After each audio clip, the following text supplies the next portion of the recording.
דוקטור דידה קימור היא לוגותרפיסטית קלינית. היא בעלת דוקטורט בפילוסופיה, מטפלת בתנועה, בעלת רקע בייעוץ פילוסופי ובמדע הדתות. דידה למדה לוגותרפיה עם פרופסור דוד גוטמן, שהביא את פרופסור פרנקל לארץ, והיא קיבלה את ההסמכה מהמכון הבינלאומי בדאלאס. דידה היא מרצה ומנחה בכירה במכון ויקטור פרנקל, הן בתוכנית האנגלית והן בתוכנית העברית למין הקמתן, ומרצה אורחת לפילוסופיה אקזיסטנציאליסטית ולוגותרפיה באוניברסיטת חיפה. היא ממקימי העמותה ללוגותרפיה בישראל וחברת הוועד המנהל שלה. לאחרונה דידה שימשה כעורכת המדעית של התרגום החדש של הספר האדם מחפש משמעות.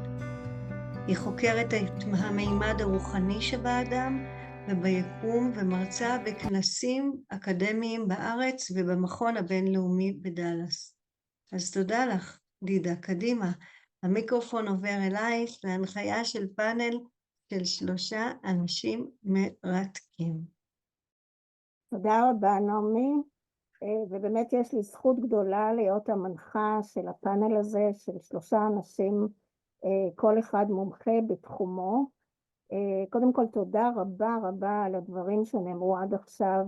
נתמלאתי השראה מכל אחד ואחד מן הדוברים. זה באמת מרגש ערב כזה, וגם לראות הרבה מאוד פרצופים מוכרים. זה גם נאמר לאחר התרגיל שאחד מצא את השני כבוגר או תוכנית האסושייט או תוכנית הדיפלומט, ואחרים, כמו שעלה מהדיבורים, יכול להיות שהם לוגותרפיסטים בנשמתם, גם אם לא למדו את זה. אז אני רוצה לומר לפני שאני אציג את החברים, שוויקטור פרנקל תמיד עודד יישומים חדשים ופיתוחים חדשים של התורה שלו, וזה למעשה מה שנראה קצת בין חברי הפאנל שלנו. אז אני שמחה להציג את חברי הפאנל. דוקטור דרור שקד הוא לוגותרפיסט קליני, מומחה לגישור במערכות יחסים ובמשפחה. הוא עוסק בכתיבה, הנחיה וייעוץ בתחומי הלוגותרפיה היישומית. הוא מייסד ומנהל מגזין המאמרים בלוגותרפיה, שגם כבר הוזכר כאן, ומי שעדיין לא הציץ במגזין הזה מומלץ מאוד. יש שם הרבה מאוד חומרים, גם בפילוסופיה של הלוגותרפיה וגם ביישומים השונים שלה. דרור הוא מחבר הספרים מבטים נסתרים וגישור ממוקד משמעות, שראינו אותו קודם, שיצא לפני כשנה, למעשה שהוא בעצם עבודת הדוקטורט שלו, שאולי עדיין נשמע עליה. הפאנליסטית השנייה היא אתי גוטמן, שהיא אחות מוסמכת בדימוס, אפשר לומר. היא התמחתה בהרבה מאוד שיטות אלטרנטיביות ובטיפול הוליסטי, כאשר במרכז השקפת העולם שלה ניצבת ראיית האדם כשלם, שזה מאוד דומה לוויקטור פרנקל. היא בין היתר גם פסיכולוגית חברתית, והיא כמובן בוגרת תוכנית ההכשרה אסושייט של הלוגותרפיה. הפאנליסטית השלישית שלנו היא טטיאנה קורן, מטפלת זוגית ולוגותרפיסטית. טטיאנה היא מחברת הספרים נשארים, כמו שאתם מבינים זה על זוגיות, פרקים ברזי הזוגיות, ומה למדתי היום, פרקים במדעי החיים הטובים. היא יצרה 2 סוגי קלפים, אני והמשפחה שלי, וקלפי זוגיות לערבי זוגיות. עבודת הגמר שלה, הדיפלומט של הלוגותרפיה, עוסקת בהתמודדות עם סבל שאי אפשר להימנע ממנו, וזה כמובן מאוד מתאים לערב של היום ולתקופה שאנחנו חיים עכשיו. אז אני רוצה להציג בפניכם כמה שאלות. השאלה הראשונה שאני אפתח בה זה פשוט, ספר לנו או ספרי לנו כיצד הגעת ללוגותרפיה, ואני אפתח אולי בך דרור כראשון בבקשה, ואני ארים לך להנחתה ואני אומר, אתה בשבילי תמיד אדון החוליה החסרה. אז ספר לנו כיצד הגעת ללוגותרפיה. אז קודם כל תודה דידה על הדברים. אני גם חייב לציין בפני כולם במעלה הדרך של ההכשרה שלי, גם את דידה וגם דוקטור אברהם פרידמן שדיבר קודם, היו חלק מהמורים וזכיתי ללמוד מכם לא מעט, ותודה.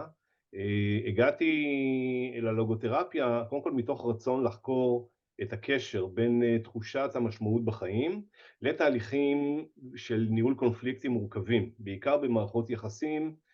אני עוסק בזה הרבה מאוד שנים, והופתעתי מאוד מאוד לגלות כמה מכנה משותף רחב יש בין גישור ללוגותרפיה. למשל בהקשר של תחושת המשמעות, בהקשר של אחריות, בהקשר של חופש הבחירה, אומץ, נקיטת עמדה, כל הדבוקה הזו של המעלות הלוגותרפיות מצויה גם בגישור הנרטיבי ומצויה גם בגישור הטרנספורמטיבי, ורציתי לראות איך אפשר ליישם ולייצר איזושהי אינטגרציה בין שני עולמות התוכן האלה.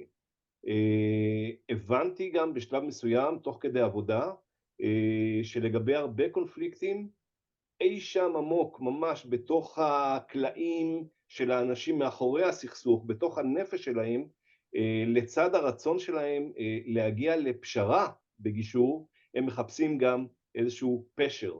וזה בעצם הביא אותי להבנה שבעצם לא רק לחתום על הסכם, או לא רק החתימה חשובה להם, חשוב להם גם החותם. ומכאן לקחתי את זה, קצת לחקור את זה יותר גם במסגרת עבודת הדוקטורט, ולהביא את זה ליותר רמה יישומית, ולייצר מזה ממש מודל שנקרא גישור ממוקד משמעות. תודה רבה דרור. אז באמת נגעת כאן בעניין העיקרי שבעצם היה חסר לך המימד של המשמעות לאחר כל הלימודים שעלית איתם במעלה הדרך עד אז, שבסופו של דבר המימד הזה התכנס לעבודת הדוקטורט שלך, וזה מאוד יפה מפשרה לפשר. תודה רבה. אתי, אני אשמח אם את תהיי הבאה בתור, ספרי לנו כיצד הגעת ללוגותרפיה. אני פשוט מאוד, כמו שסיפרת, אני אחות, ועבדתי הרבה שנים בתור אחות בבית חולים וגם במרפאות, ולאט לאט חיפשתי תמיד משהו שישלים לי את התמונה, כי הבנתי שהבן אדם הוא שלם, ואנחנו לא יכולים רק להשתמש בחלק ממנו, כלומר, חלק כדי לעזור לו. אז קודם כל למדתי רפואה משלימה בכל מיני דברים, בתור גם כן אחות סוציאלית, כן? והזדמן לי בדיוק הייתה הרצאה, הזמינו אותי להרצאה ללוגותרפיה. אני הרגשתי באותו רגע שהתחילו לספר מה זה לוגותרפיה, שזה בדיוק מה שאני חיפשתי כל השנים, שזה מה שהייתי זקוקה כדי לעזור למטופל להגיע ממש לפשר חייו, שהוא יוכל להרגיש סוף סוף שהוא יבין את עצמו ויעזור לעצמו למנוע מחלות.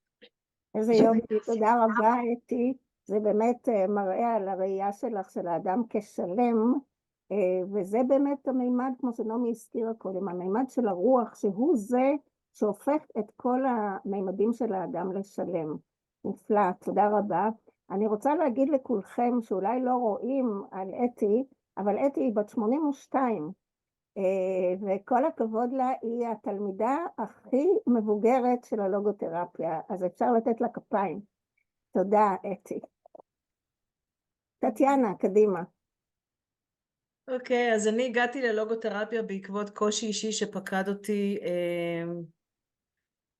לא יודעת אפילו להגיד מתי, קצת לפני הקורונה, ובמקום ללכת לטיפול פשוט הלכתי ללמוד לוגותרפיה. ומשיעור לשיעור אני זוכרת איך אני מיישמת את הכלים וחיה אותם. הסחה והתעלות עצמית ומשהו מעבר לעצמי, והתחלתי גם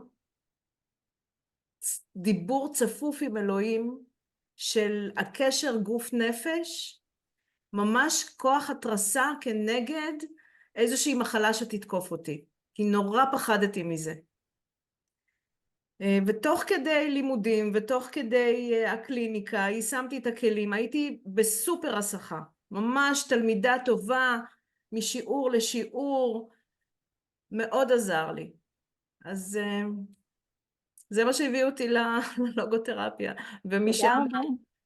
תודה רבה, טטיאנה. יש ספר כזה, אפלטון במקום פרוזק, אז את לקחת לוגותרפיה במקום פרוזק, או במקום ציפרלקס, או מה שקיים היום. בחירה חכמה, אפרופו בחירות. נכון. אז אני רוצה לעבור לשאלה הבאה. אתם פוגשים בטח בעבודתכם היומיומית, אתם פוגשים תופעות שונות, שאני מתארת לעצמי שבתקופה הנוכחית של האתגרים שלנו, הן פשוט מועצמות ונעשות הרבה יותר קיצוניות. אני אשמח לשמוע מכם דוגמה ספציפית להתערבות לוגותרפויטית שלכם בתקופה הזאת של המלחמה, על האתגרים הייחודיים שלה. אולי תתחילי את, אתי, בבקשה. טוב, אני מקווה שתוכלו להבין אותי, אני באמת מאוד מתרגשת, גם בגלל הגיל וגם בגלל כל המעמד. זה רק בגלל שגיליתי להם את הגיל שלך, אחרת לא היינו יודעים. בסדר. את מומחית לנשימות ואת יכולה ליישם את זה. תודה רבה לך, תודה רבה. במסגרת עבודתי אני טיפלתי באישה בת 92 מקיבוץ כיסופים, ממייסדי קיבוץ כיסופים, שהייתה שרויה בדיכאון, שפשוט מאוד הייתה עדיין בהלם מכל מה שקרה לה בשבת השחורה ב7 לאוקטובר. לצערי הרב, היה מאוד קשה להגיע אליה, היא כל הזמן לא רצתה לקום מהמיטה, והיא לא הבינה מדוע היא ניצלה ולא נפטרה כמו שכל החברות שלה. היא באותו רגע בשבת, היא הייתה עם המטפלת שלה בתוך הממ"ד, בזמן שהבית שלה עלה באש. החיילים הצילו אותה, כמו תינוק הוציאו אותה דרך החלון של הממ"ד, בזמן שהיו יריות ואש מכל המקומות. החברות שלה, לצערנו,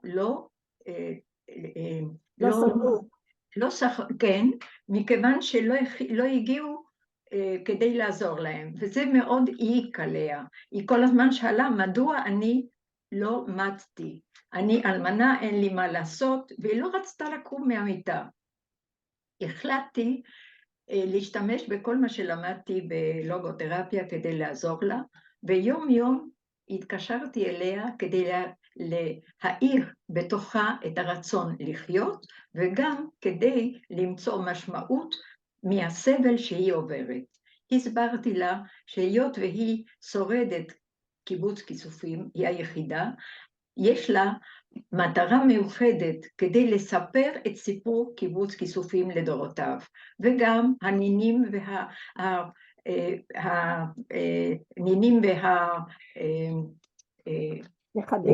והנכדים, ברח לי, הנכדים והנינים שלה מחכים לה ורוצים ליהנות ממנה, אז היא חייבת להראות להם שהיא עדיין יכולה להמשיך ללטף אותם ולחבק אותם, וכך לאט לאט היא לקחה כוחות מאותם הכוחות שהיא תמיד הייתה רגילה בקיבוץ, כי הייתה לוחמת חשובה מאוד, ולאט לאט השתקמה, והיום היא נמצאת יחד עם המשפחה, עם הילדים, הנכדים, והיא חוזרת לעצמה, אוהבים אותה ומעדדים אותה כל החברים.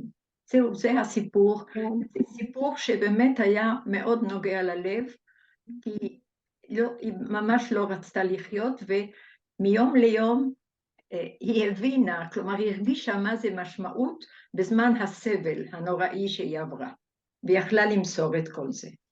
זה נפלא לשמוע, תודה רבה אתי. את למעשה הצלחת להאיר בתוכה, להאיר בעין, את כוח ההתרסה, שלפי דברייך היה בה תמיד, היא הייתה אישה חזקה.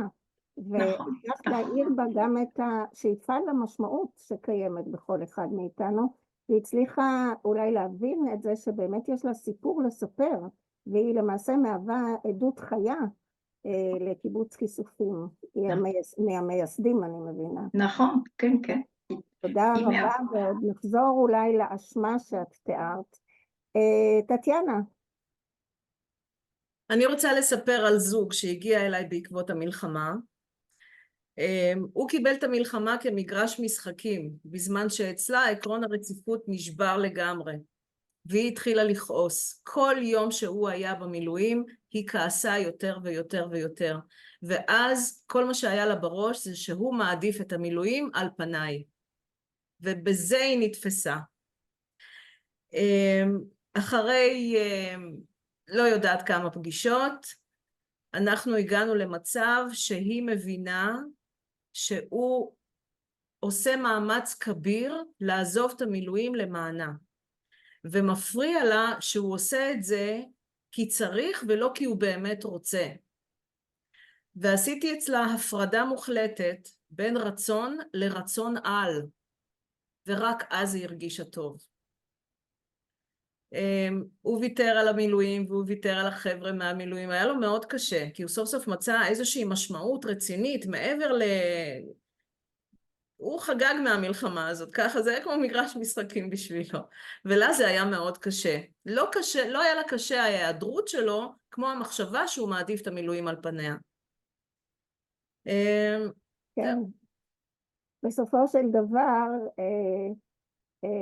הוא כנראה טיפוס של מלח הארץ, שזה לא סתם מגרש משחקים, אלא זה היה לו טבעי, הקריאה הזאת להיות במילואים, אבל ממה שאני מבינה מדברייך, את הצלחת להביא אותו לידי זה שהוא יצא מעצמו, הוא הוזכרה קודם ההתעלות והחריגה מעבר לעצמי, שהוא יכול היה לראות את אשתו ולעשות את זה למענה, אם אני הבנתי אותך נכון. כן, כן. כן? היא הצליחה לראות את זה, זה מה שחשוב, שהיא הצליחה לראות את זה.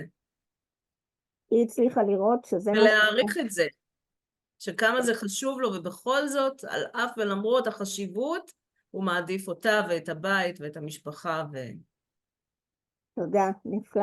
דרור. אז אני, לשאלתך, אני הייתי רוצה קודם כל לשתף במה אני רואה כמאפיינים של התקופה הזו, ולחבר אולי לנגיעה באיזשהו תהליך, כי העבודה שלי בלוגותרפיה יישומית היא בעיקר מתמקדת בייעוץ וניהול תהליכים קונפליקטואליים. עכשיו, יש הרבה מאפיינים כמובן מיוחדים לתקופה הזאת, ובאמת קצרה היריעה מלתאר אותם, אבל ויקטור פרנקל אמר שבכל שנייה אפשר למצוא אלפי משמעויות, אז מה זה 2 דקות? אבל אני אגע בכמה בכל זאת מאפיינים ככה מרכזיים. המאפיין הראשון שאני פוגש אותו זה עוצמת הטלטלה, והרב-ממדיות של הטלטלה.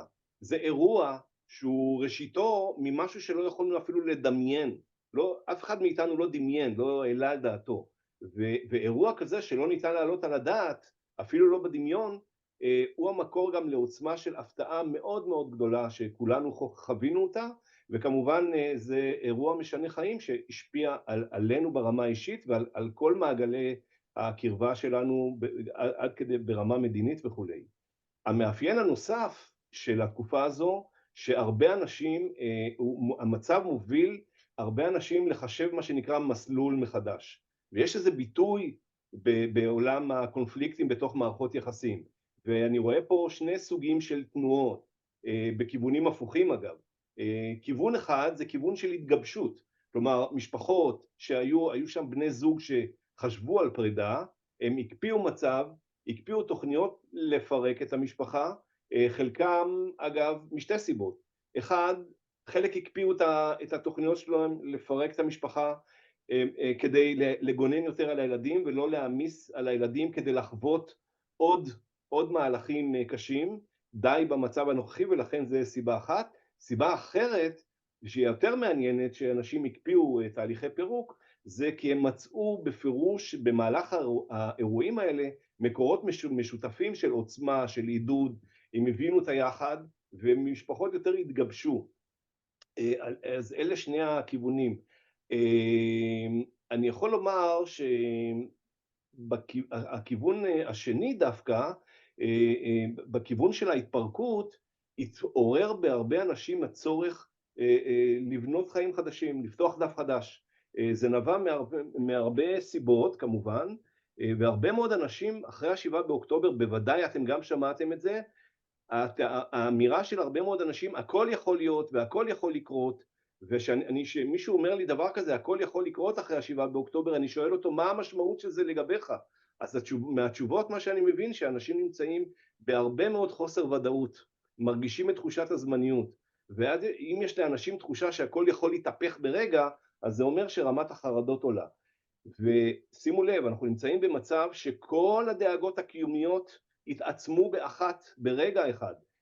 תחושת הבדידות שאין מושיע, וסיפרה כאן סיגל על מאבק שאף אחד לא הושיע, יש פה מאבק על הידיות של הממדים, הסופיות, תחושת הסופיות של החיים הייתה ממש ממשית, וזה ממש, הורים הגנו בגופם על ילדים, זה ממש מזכיר סיפורי שואה, ואני אומר, נוצר פה איזשהו היפוך מאוד משמעותי, אנחנו רגילים לדבר על מה שקרוי משמעות בחיים, המשמעות בחיים פינתה את מקומה למשמעות החיים, האם אני הולך לחיות עוד מעט, אני בסקאלה מהמשמעות להישרדות, נזרקנו להישרדות, והמשמעות החיים התחילה להיעלם, ואני קורא למצב הזה, לסיטואציה שבו אנחנו היינו חסרי משמעות, ממש פעורי פה מול המצב, אני קורא לזה תחושה של אלם משמעות, עם א', אלם מלשון אילמות, עמדנו אילמים, לא חיפשנו כרגע מה המשמעות בחיים, והדבר הזה גם יש לו השלכות, גם ברמת האינטראקציה שאני פוגש אנשים ומדבר איתם, האתגר המרכזי הוא לסלול את הבשביל מה החדש, בעצם מה שנעמי גם אפילו כיוונה גם בתרגיל, ופה לממד הרוח יש תפקיד מאוד חשוב, פרנקל כינה את זה התמודדות פסיכונואטית, זה אומר שממד הרוח של האדם מהווה את ארון התרופות שלו, ובעצם אנחנו צריך לעזור לאדם לאסוף את כל היכולות, אומץ וחריגה מעצמו ולחוש אהבה וכו', לשקם את כל זה, בעצם האתגר שלנו בימים האלה הוא בעצם לאפשר לאנשים לחוות את אותה סינרגיה הזאת בין הפסיכולוגיה הנפשי לבין הממד הרוחני. תודה רבה דרור, אני לא רציתי ולא יכולתי להפסיק אותך כיוון שדבריך כל כך מעניינים.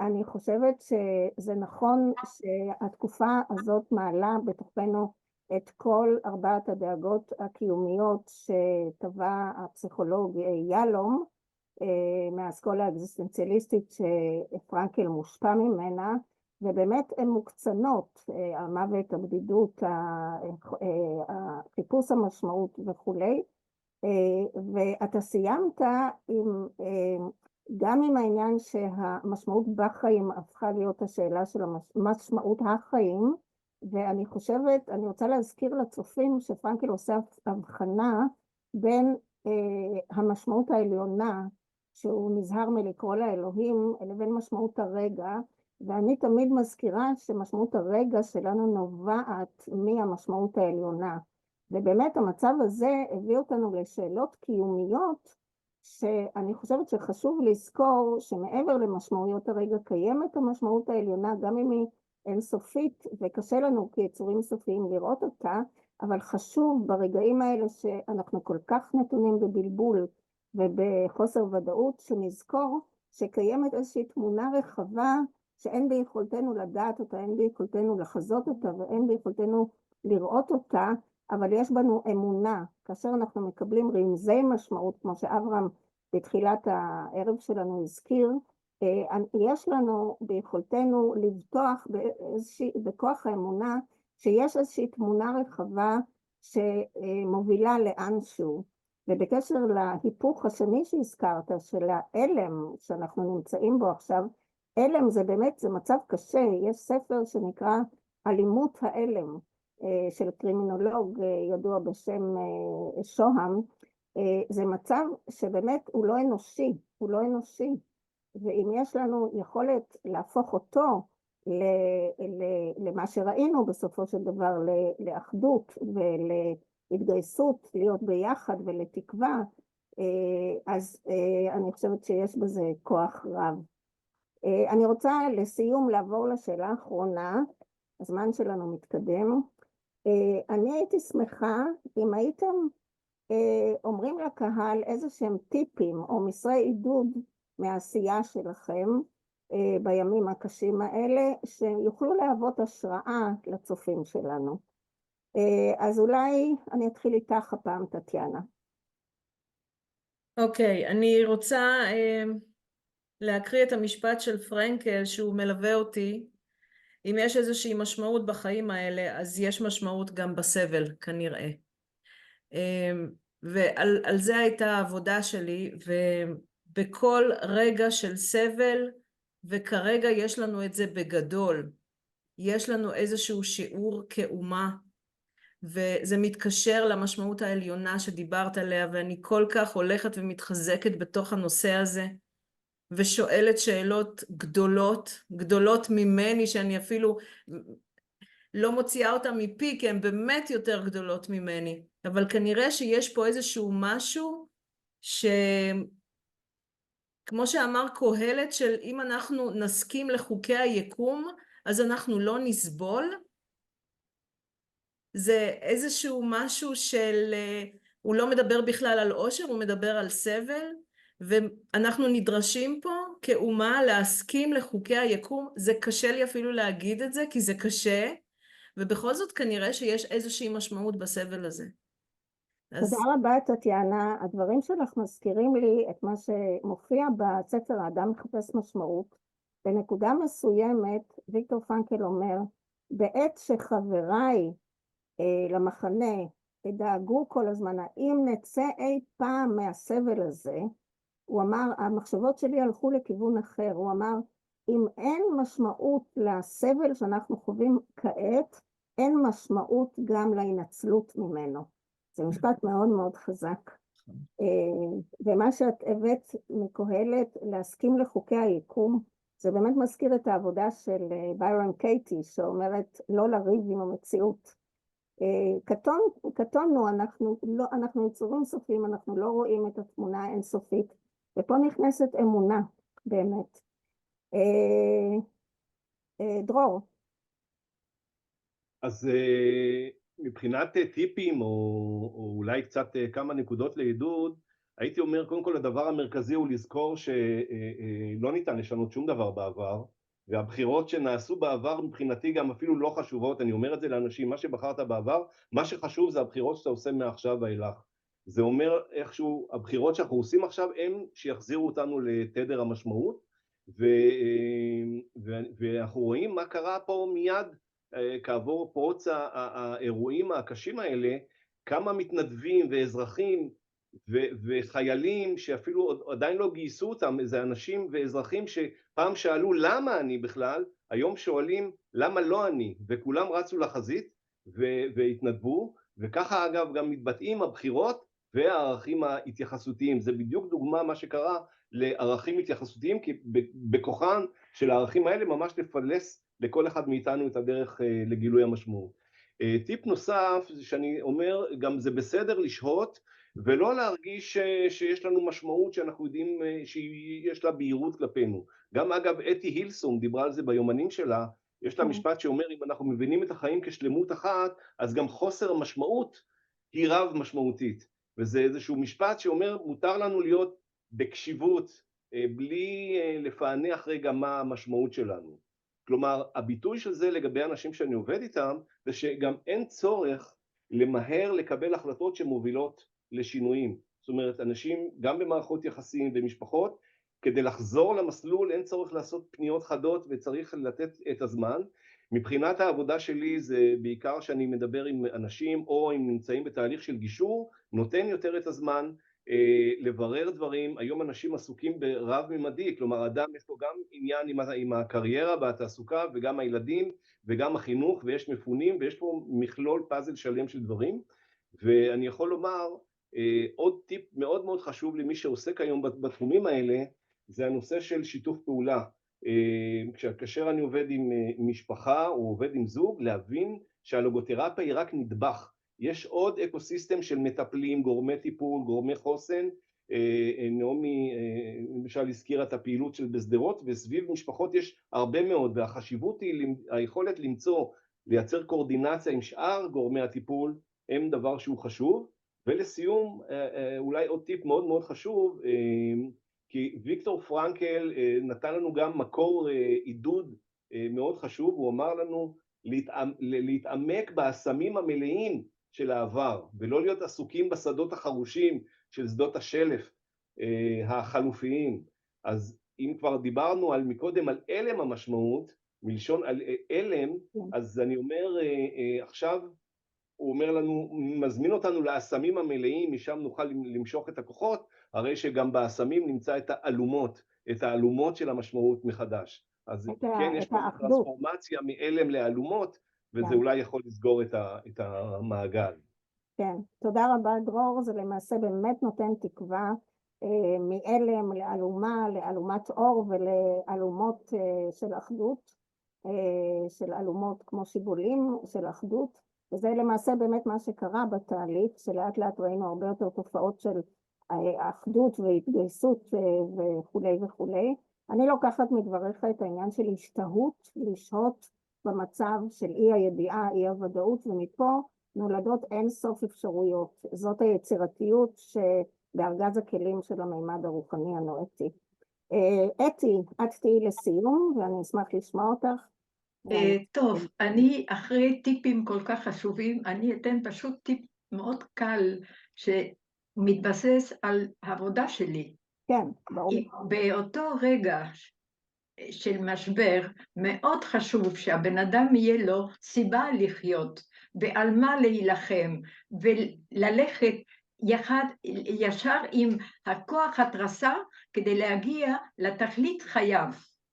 זה מה שאני, במילים פשוטות, אני פשוט רציתי לצמצם את מה שדיברתי מקודם, כי אני חושבת ששם הוא הטיפ. בן אדם, אישה מבוגרת שבאמת כבר אין לה הרבה מה לחכות, מצאה בכל אופן את הכוח כדי להילחם ולצאת ושוב ליהנות מהנכדים ומכל הדברים.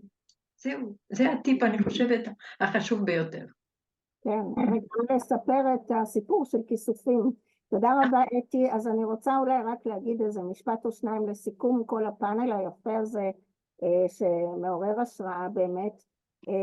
אני רוצה לחזור לברכה של דוד שהוא השתמש במילה עמותת הכנפיים של הלוגותרפיה, ולהזכיר פה משפט של ויקטור פרנקל שאומר, אנחנו צריכים לזכור שהאדם הוא לא בעל חיים מודחק, מתורבת, אלא הוא דווקא מלאך מודחק. וזה בדיוק מה שאנחנו רואים בתקופה הזאת, שבאמת נולדים מתוך הסבל, נולדים כוחות כאלה, שזה פשוט אי אפשר היה לדמיין לפני כן. אני דיברתי קצת אתמול עם סיגל, ואמרתי לה שמרים פרץ רואיינה על ידינו באחד הכנסים, היא אמרה, מרים פרץ זה הרוח שלי, היא הרוח שלי, אני נולדתי בלילה אחד אחרי כמה ימים של סבל, כי אני הרגשתי פתאום שהיא המודל שלי שקיים גם בי. ואני חושבת שכל אחד מאיתנו, ובזה אני אסיים, קיים בו גיבור, שכאשר אין לנו ברירה, ואנחנו מוצבים עם הגב אל הקיר, הגיבור, על פי בחירתנו כמובן, שאנחנו לא נכנעים למצב, הגיבור שבתוכנו פתאום נולד, ובכל אחד ואחד מאיתנו קיים גיבור כזה, וזה כוחה של הרוח האנושית. כי בסופו של דבר אנחנו לא גוף נפש ורוח, אנחנו רוח ביסודנו, ולפי דבריו של ויקטור פרנקל, הגוף והנפש הם רק העטיפות של הרוח שלנו. אז תודה רבה לחברי הפאנל, ותודה על ההשראה.